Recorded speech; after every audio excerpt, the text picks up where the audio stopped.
I know you were there yesterday to witness the president's inauguration. What is your biggest takeaway from January 20th, 2025? My biggest takeaway that it's a brand new day for America, and our national nightmare maybe is over because President Joe Biden is no longer president of the United States, and we have Donald Trump as president of the United States, and he's taken bold action, decisive action.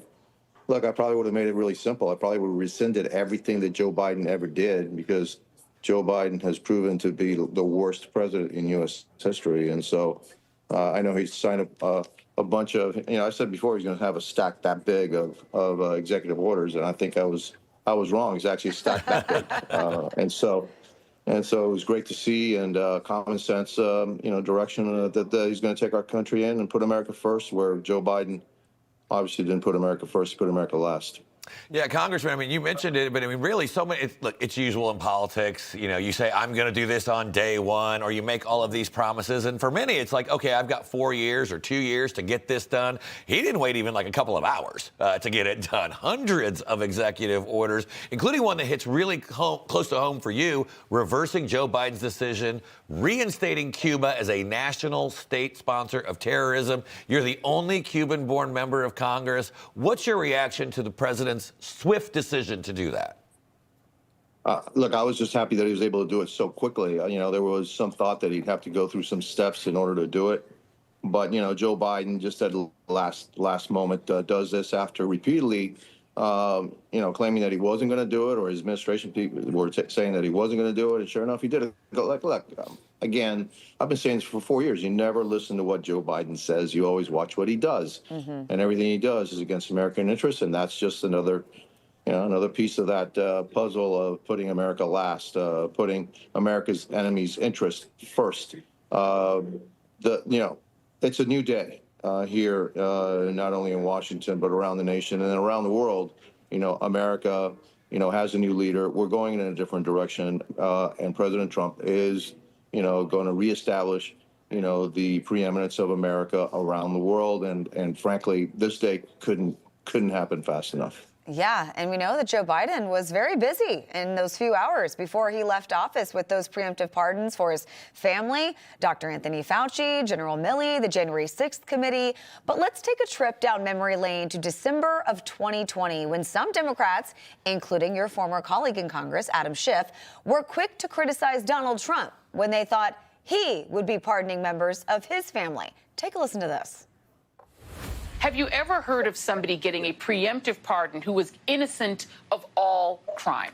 Who's just an innocent person? Have you ever heard of that? Just somebody getting a blanket pardon and they're an innocent person?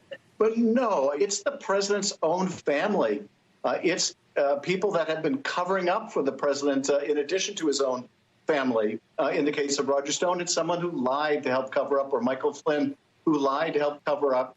And so there is a self-interest at play as well. Ooh, Congressman, that did not age well. What do you make of that?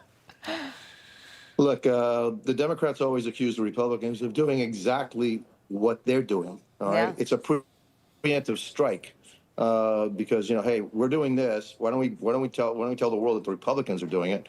And so we look like we're really clean. And then Adam Schiff, for God's sakes, come on. I'm surprised that the president didn't give him preemptive, pardon. There's some things that are pretty questionable about some of the things he did when he was here in the House. And so, look, everybody predicted he was gonna pardon his family members. Why? Mm-hmm. Because there are so many signs that point to some shady dealings, during his time as vice president. That's why he went all the way back to 2014. I agree with, I think my colleague Chip Roy said that we need to bring them to the House and testify. I'm not sure about testifying because they're just going to say, gee, I don't know why he pardoned me.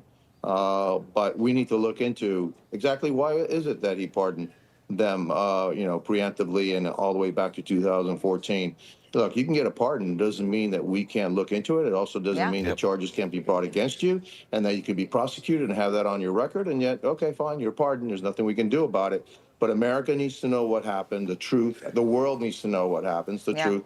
And history needs to know exactly what happened during these 4 years and his previous time as vice president.